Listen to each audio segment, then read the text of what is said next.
पाहिजे. तो नसतो, तो कंपनीचा माल देतो, तो नोटीसा काढता पडतो.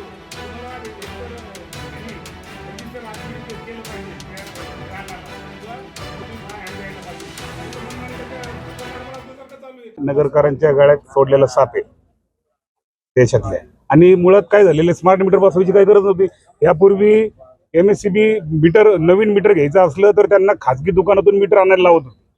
आणि या ठिकाणी निव्वळ अधीक्षक अभियंता पाठीवर थाप बसावी शासनाची म्हणून हे सगळ्या नगरकरांवर बळजबरी प्रीपेड, पोस्टपेड या पद्धतीचे मीटर जे बसवत होते. आणि नगरकरांना एवढा त्याचा त्रास होतोय, बिल एवढे वाढून येतात. ज्या ठिकाणी 1000 येतं त्यांना 8-8, 10-10 रुपये बिल यायला लागलेले. अशा पद्धतीने लूट करू राहिली नगरकरांची. आमचं म्हणणं आहे, त्यांना म्हणणं आम्ही मांडले आमच्या शिवसेनेच्या वतीने, की आता त्यांनी लेखी दिले की कलम 55 नुसार कुठेही पण पोस्टपेड, प्रीपेड हे जे इलेक्ट्रॉनिक स्मार्ट मीटर आहे हे बसवणं बंधनकारक नाही. त्यांनी तसं लेखी दिलेलं आहे. तर आमचं नगरकरांना या ठिकाणी आव्हान आहे की कुठेही अशा पद्धतीचे लोक आढळले, हे MSCBची किंवा सरकारी लोक नाहीये, तर त्यांना हुसकून लावा किंवा यांच्यावर गुन्हाही दाखल होऊ शकतो. हे जे बळजबरीने मीटर बसवतात नगरकरांकडे स्मार्ट मीटर, त्यांच्यावर गुन्हाही दाखल होऊ शकतो. तर नागरिकांनी त्या पद्धतीने कारवाई करावी. आज MSCBवर खऱ्या अर्थानं एक वेगळ्या विषयासाठी नगरकरांचा अत्यंत ज्वलंत असलेला प्रश्न, स्मार्ट मीटरची सक्ती जी दाखवली जाते नगर शहरामध्ये तशी परिस्थिती नाही.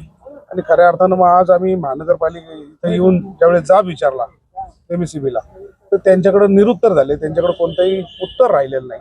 आणि जी लोकांना सक्ती करून ते आज स्मार्ट मीटर लावायचा जो धडाका लावलेला आहे तो कुठेतरी त्याला आज चाप बसलेली आहे. त्याच्यामध्ये स्मार्ट मीटर लावण्यामध्ये सक्तीने अशी लेखी पत्र MSCBच्या ACनी आम्हाला दिलेलं आहे. लोकांना आवाजावी जास्त मीटरच्या माध्यमातून म्हणजे जास्त पैसे खरं तर यायला लागले, बिल यायला लागले. आणि म्हणून लोकांमध्ये एक चीड निर्माण झाली की कोणालाही न विचारता, कोणती नोटीस न देता तुमचं मीटर खराब असलं तर तुमचं मीटर बदललं जायचं. हा जो काय याच्या पहिलेचा जो विषय होता तो बाजूला सारून फक्त मीटर तो बदलायचं स्मार्ट मीटर. आणि हे कोणासाठी करता येईल? नगरकरांच्या खिशाला चाप लागलेली आहे. आणि म्हणून त्याच्यातून थांबवण्यासाठी आज शिवसेनेने एक मोठं आंदोलन या ठिकाणी केलं. आणि लेखी पत्र घेतल्यानंतरच त्या ठिकाणून शिवसेना या ठिकाणी उठलेली आहे.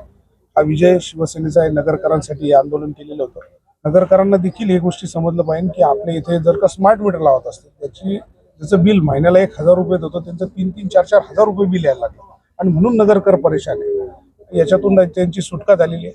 आता कोणती सक्ती नाही. आणि तुमचं मीटर बदलायला आले, तुमची जर का त्याच्यामध्ये अनुमती नसेल तर ते मीटर बदलता येणार नाही आणि बदलू बी नाही.